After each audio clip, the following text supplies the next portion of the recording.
Hello అండి.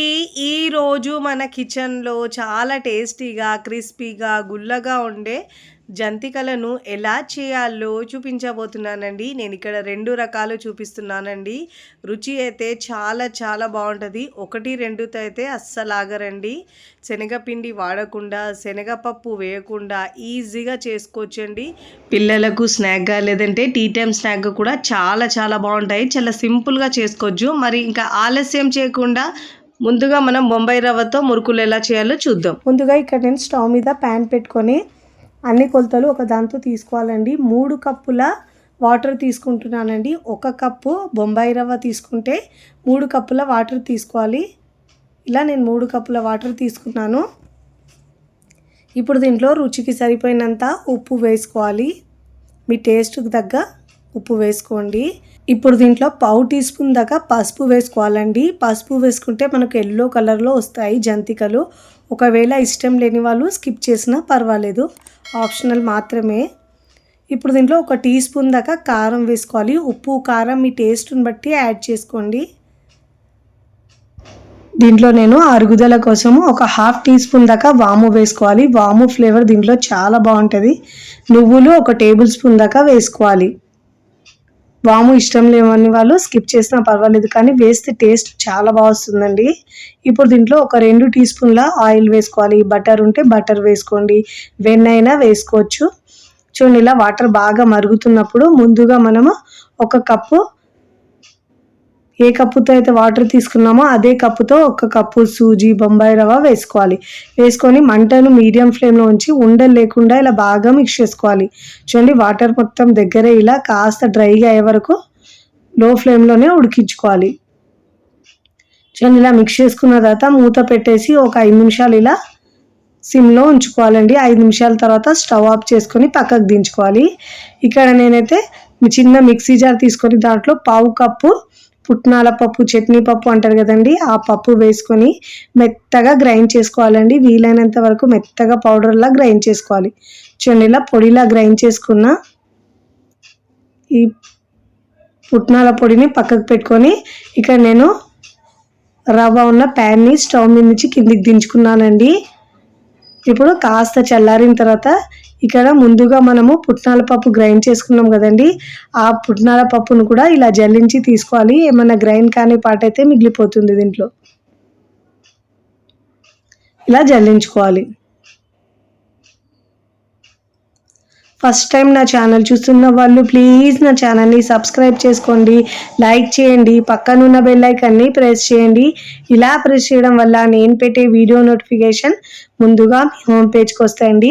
ఏ కప్పుతో అయితే మనం రవ్వ తీసుకున్నామో అదే కప్పుతో 2 కప్పుల బియ్యపిండి తీసుకోవాలండి. కొన్నదైనా పర్వాలేదు, ఇంట్లో పట్టించిందైనా తీసుకోవచ్చండి. నేనైతే ఇక్కడ ఇంట్లో పట్టించిందే తీసుకుంటున్నాను. ఇలా జల్లించి తీసుకోవాలి. ఇలా జల్లించి తీసుకోవడం వల్ల మనకు జంతికలు అనేవి చాలా గుల్లగా వస్తాయండి. ముందైతే వాటర్ ఏమీ వేయకుండా ఇలా రవ్వలోనే పిండిని బాగా మిక్స్ చేసుకోవాలి. ఒకవేళ వాటర్ ఏమైనా తక్కువ పడితే మనకు ఇలా చేతిని తడి చేసుకుంటూ పిండిని మిక్స్ చేసుకోవాలి.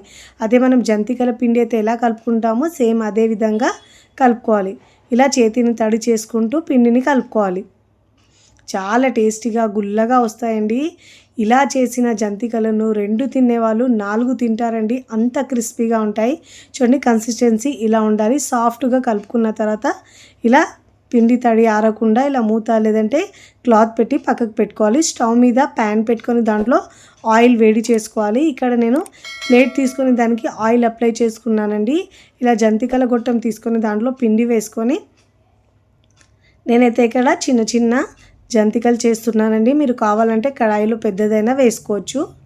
ఇలా నేను చుట్టలుగా వేసుకుంటున్నాను. చూడండి, ఇలా ఫోల్డ్ చేసుకొని తీసుకుంటున్నాను. నేనైతే ఒక వాయికి సరిపడా వేసుకుంటున్నానండి. 3 అయితే వేసుకుంటున్నాను ఇక్కడ నేను. చూడండి, ఇలా వేసుకున్న జంతికల్ని మనం ఇప్పుడు ఫ్రై చేసుకోవాలి 1 బై 1. చూడండి, ఆయిల్ బాగా వేడైన తర్వాత ఇలా 1 బై 1 ఆయిల్లో డ్రాప్ చేసుకోవాలి. మంటను మీడియం టు హై ఫ్లేమ్లో ఉంచి మంచి క్రిస్పీగా గోల్డెన్ కలర్ వచ్చే వరకు, ఎందుకంటే దీంట్లో మనం పసుపు వేసాం కాబట్టి ఎల్లో కలర్లో వస్తాయండి. క్రిస్పీగా వచ్చే వరకు ఫ్రై చేసుకోవాలి. చాలా గుల్లగా ఉంటాయి. అన్ని వైపులో తిప్పుతూ మంచిగా క్రిస్పీగా ఫ్రై చేసుకొని ప్లేట్లోకి తీసుకోవాలి. ఇదే విధంగా మిగతా పిండితో కూడా 1 బై 1 ఇలా ఒకవైపు వేస్తూ మరోవైపు ఫ్రై చేసుకోవాలి. మంచి క్రిస్పీగా ఇలా ఫ్రై చేసుకొని ఇదే విధంగా మిగతా వాటిని కూడా 1 బై 1 ఇలా ఫ్రై చేసుకొని జాలి రొట్టెలు తీసుకొని సర్వింగ్ ప్లేట్లోకి సర్వ్ చేసుకోవాలండి. చూస్తుంటేనే ఎప్పుడెప్పుడు తినాలనిపిస్తాయండి, అంత టేస్టీగా ఉంటాయి. ఇలా చేసిన ఈ జంతికలను పిల్లలు పెద్దలు కూడా 1, 2తో అస్సలు ఆగరండి, అంత గుల్లగా ఉంటాయి. తింటుంటే తినాలనిపిస్తాయండి. ఈ మురుకుళ్ళు రుచి చూస్తే బొంబాయి రవ్వతో చేసినట్టు ఉండవండి, అంత టేస్టీగా ఉంటాయి. ఒక్కసారి రుచి చూస్తే మళ్ళీ చేసుకుంటారు. చాలా ఈజీగా టేస్టీగా ఉండే ఈ జంతికలు మీకు నచ్చితే తప్పకుండా ట్రై చేయండి. ట్రై చేసి ఎలా కుదిరిందో కామెంట్ ద్వారా తెలియచేయండి. ఇక్కడ మీకు తుంచి చూపిస్తాను చూడండి ఎంత క్రిస్పీగా వచ్చినాయో.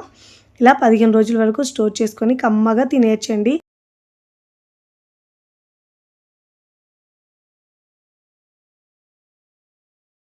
ముందుగా ఇక్కడ నేను ఒక పెద్ద మిక్సింగ్ బౌల్ తీసుకున్నానండి. దాంట్లో కప్పు, గ్లాసు దేంతోనైనా కొలతలు తీసుకోవచ్చండి.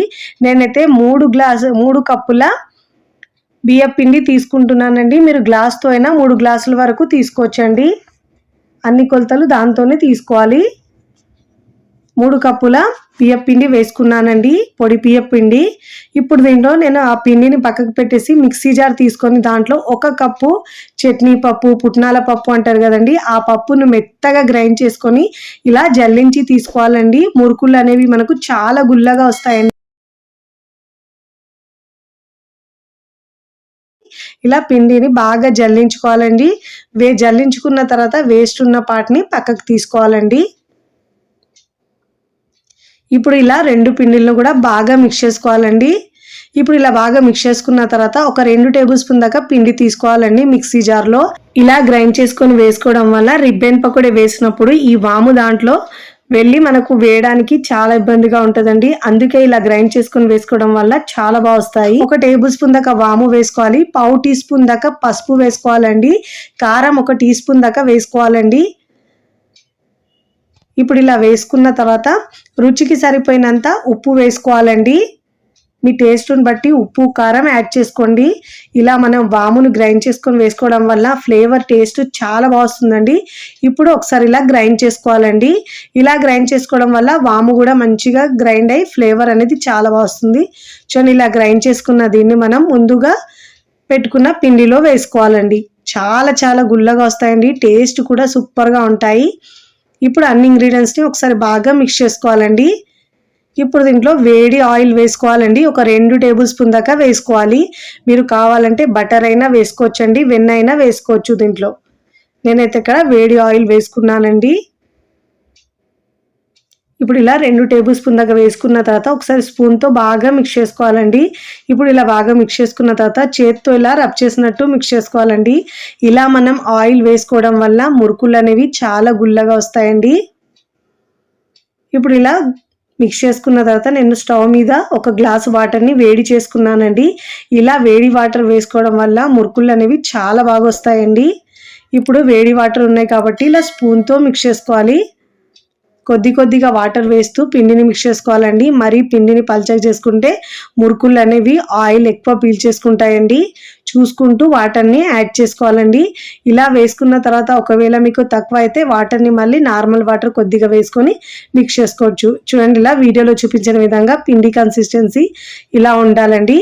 ఇప్పుడు ఒకసారి ఇలా పిండిని బాగా మిక్స్ చేసుకున్న తర్వాత ఈ పిండిని మనము పక్కకు పెట్టుకోవాలండి. ఇక్కడ నేను జంతికల గొట్టం తీసుకున్నానండి. ముందుగా అయితే నేను రిబ్బన్ పకోడీ ప్రిపేర్ చేస్తున్నానండి. మీకు నచ్చిన విధంగా వేసుకోవచ్చండి. ఇప్పుడు ఇలా జంతికల గొట్టానికి ఆయిల్ అప్లై చేసుకున్నానండి. ఇప్పుడు దీంట్లో నుంచి కొద్దిగా పిండి తీసుకొని ప్రతిసారి పిండి మనం జంతికల గొట్టంలో వేసేటప్పుడు ఒకసారి బాగా మిక్స్ చేసుకొని వేసుకోవాలండి. ఇలా చేయడం వల్ల మనకు మురుకులు అనేవి చాలా గుల్లగా వస్తాయండి. ఇలా వేసుకున్న తర్వాత మిగతా పిండిని తడి ఆరకుండా ఇలా క్లాత్ వేసి పక్కకు పెట్టుకోవాలండి. స్టవ్ మీద నేను ముందుగానే ఆయిల్ బాగా వేడి చేసుకున్నానండి. ఆయిల్ బాగా వేడైన తర్వాత స్టవ్ని సిమ్లో ఉంచుకొని ఇప్పుడు మనం ఇలా ఆయిల్లో డ్రాప్ చేసుకోవాలండి. రిబ్బన్ పకోడీని మనము ఇలా డ్రాప్ చేసుకోవాలి. ఇలా డ్రాప్ చేసుకున్న తర్వాత పైన నురగలు తగ్గి మంచిగా ఒక క్రిస్పీగా ఫ్రై చేసుకోవాలండి. కలర్ చేంజ్ అయ్యే వరకు 2 వైపులో తిప్పుతూ మంచి గోల్డెన్ కలర్ వచ్చే వరకు ఫ్రై చేసుకోవాలి. ఇలా మంచిగా క్రిస్పీగా ఫ్రై చేసుకొని ఇప్పుడు ప్లేట్లోకి తీసుకోవాలండి. ఇక్కడ నేను రిబ్బన్ పకోడీ వేసుకున్నాను కదండి, నేను ఇక్కడ మురుకులు కూడా వేసి చూపిస్తాను ఇదే పిండితో. ఇదే విధంగా మీకు నచ్చినవి వేసుకోవచ్చు. ప్లేట్కి ముందుగా ఆయిల్ అప్లై చేసుకోవాలండి. ఇప్పుడు జంతికల గొట్టంలో ఇలా హోల్ ఉన్న బిళ్ళని పెట్టుకున్నానండి. పెట్టుకొని ఇలా ముందు ప్లేట్లో ఇలా మురుకులు వేసుకోవాలండి, చుట్టలు వేసుకోవాలి. మనకు ప్యాన్లో ఎన్ని పడితే అన్ని వేసుకోవాలండి. నేనైతే ఇక్కడ 3 దాకా వేసుకున్నానండి. ఇప్పుడు ఇలా వేసుకున్న తర్వాత ఇలా ఈజీగా తీసుకొని మనం ఆయిల్లో వేసేసుకోవాలి. మీరు కావాలంటే డైరెక్ట్గా ఆయిల్లో అయినా వేసుకోవచ్చు. ఇలా 1 బై 1 ఆయిల్లో వేసుకొని మంచి క్రిస్పీగా ఫ్రై చేసుకోవాలండి. 2 వైపులా మంచిగా గోల్డెన్ కలర్ వచ్చే వరకు తిప్పుతూ ఫ్రై చేసుకోవాలి.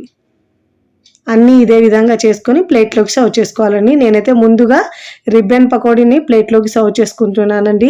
చూస్తుంటేనే ఎప్పుడెప్పుడు తినాలనిపిస్తాయండి. అంత గుల్లగా క్రిస్పీగా నోట్లో పెట్టుకుంటే కరిగిపోయే విధంగా ఉంటాయండి. ఇక్కడ నేను మురుకులు కూడా ఫ్రై చేసుకొని సర్వింగ్ ప్లేట్లో సర్వ్ చేసుకున్నానండి. చాలా చాలా టేస్టీగా ఉంటాయండి 2 కూడా.